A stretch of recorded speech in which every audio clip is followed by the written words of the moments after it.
Okay, Ho, you ready? Yeah. Let's go. How you doing, Sean Hodrobino, Devil's Digest? Might as well get this question out of the way. How do you handle the reps in practice today between Emory and Trenton in terms of who's going to be the starter on Saturday? You know, we're going to handle it exactly the same way that we prepared all the rest of the games. Emory's fully cleared and he's back. So within our racks, when I talk racks, within our periods, we give the first guy primarily most of the reps, and the next guy 4 or 5 reps. So it's pretty equal. But we're going to go about it. You know, my philosophy was we're never going to penalize a injured player. So it's Emory's job back, and we'll see how it all plays out. Sean, the bye week in terms of self-scouting, what kind of opportunities did that allow, and what things did you kind of take from being able to absorb exactly where you're at right now? You know, we used it to better ourselves. We didn't.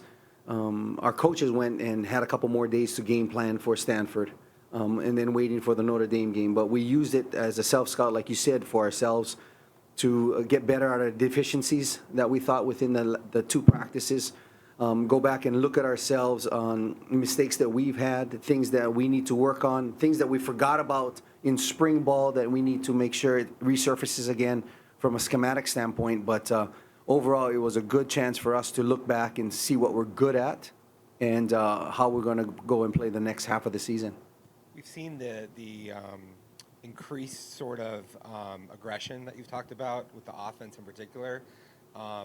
Your thoughts about kind of what you guys are doing defensively at this point, and if any sort of changes are warranted in that regard? You know, I went back and looked at both sides. Like you said, on the offensive side, aggressively, I want to make sure we keep that going, you know, the tempo of that, be more aggressive if we can. On the defensive side, same thing. We need to make sure that we get in people's faces and challenge them and compete and be aggressive.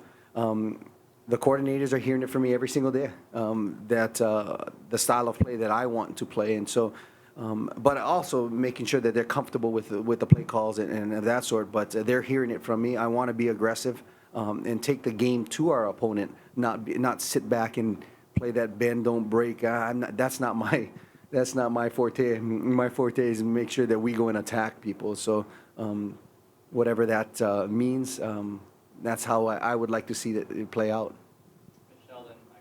Michelle Gardner, Arizona Republic. Coach, can you update us on some of the other injuries, players that have missed time or went out of the last game, and do you expect them, like I guess Ladarius for one? Yes.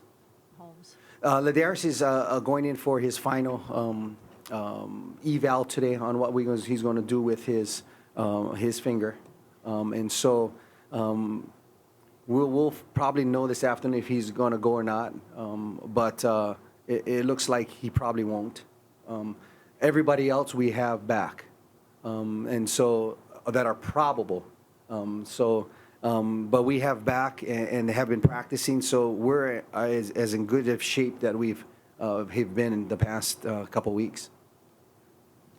And then, Coach, Michael Caracino, Sideline Sports, but you were saying with the defense, that kind of piggyback off that, from the start of the season until now, how do you feel that they've grown as a group, and even kind of a little bit further, like what Kyle Soley, I mean, I know leading obviously the Pac-12 in tackles, but like how they've grown as a group and what Kyle's meant to that group? I think they're playing with each other a lot more. You know, we talked about them trusting each other and doing their job. You know, that's my mainstay in regards to my motivational speaks, is to make sure you do your job and trust each other, run to the football, all of those things that I think that we've increased a lot. I think that's why they're playing a lot better. They also had to figure out their teammates, and now they're playing better with more aggression, with fun, and so hopefully the aggressiveness that I'm trying to get from them will play out their style as well, and have fun doing it. But they've gotten better and better every week.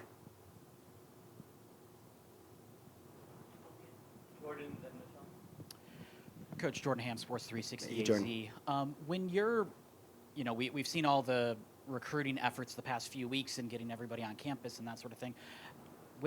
As a coach with an interim tag, what sort of challenges have you seen when recruiting some of these players, trying to build up this class and future classes? And that's a good question. You know, you're always going to fight the question, Coach, wonder if you're not there, what's going to happen? You know, we want to come here, but we don't know what's going to happen. And those are the questions, the legitimate questions that they're going to face.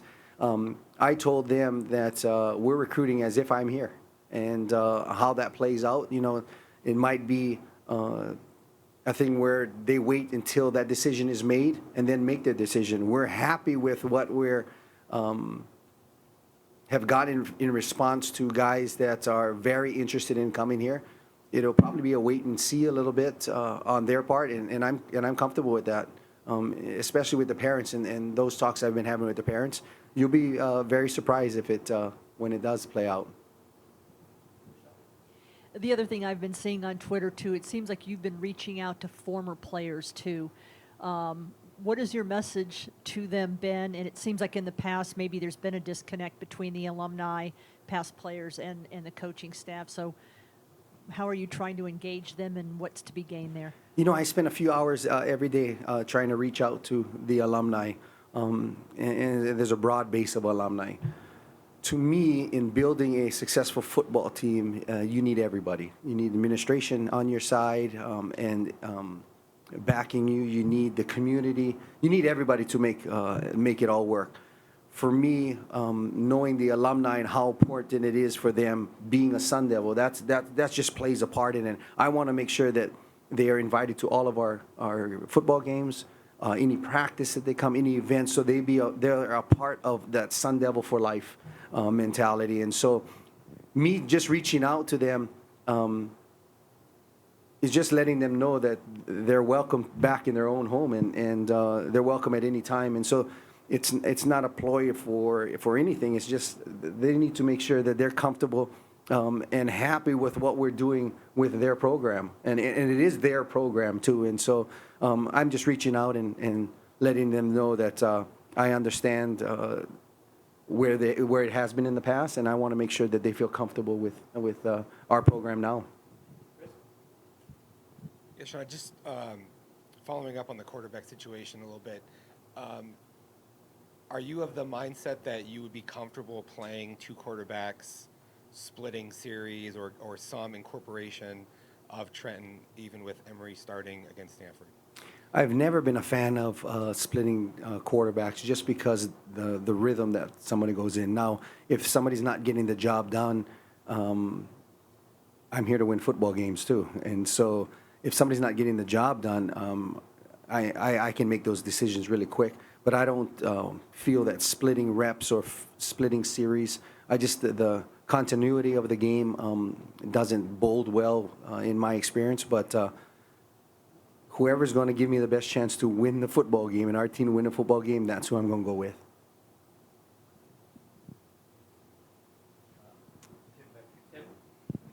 Sean, just Hey, looking Tim. back, how do you put Trenton's performance in perspective in terms of what you've seen in the past of a guy coming in a situation like that, off the bench, has hardly played all year, and did what he did against Washington? That's an incredible.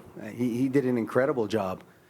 I wasn't surprised, and our team wasn't surprised, and I think that's why they rallied around it, because he goes about practice as the starter every single day, and he goes about his preparation as a starter every single day. He's here at watching film at 6:30 every morning as if he was a starter. So he prepares that way. I don't know if anybody knows, he wants to be a collegiate coach.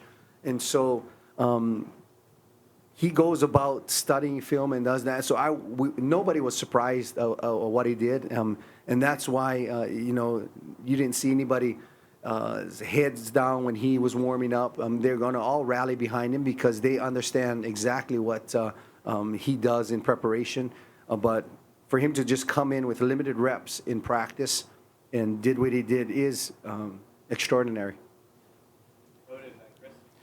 So, Sean, with as much pride as you take with in-state recruiting, when you see a guy like Trenton succeed, I mean, really the first quarterback, in-state quarterback to lead ASU to victory since 2002, does that really maybe add, to your excitement when you see somebody in not so much ASU's backyard, a little south down the I-10, but nonetheless do as well as he does? Absolutely, and there's been a ton of quarterbacks in Arizona that have been extremely successful outside of Arizona State, and I've had a lot of them too.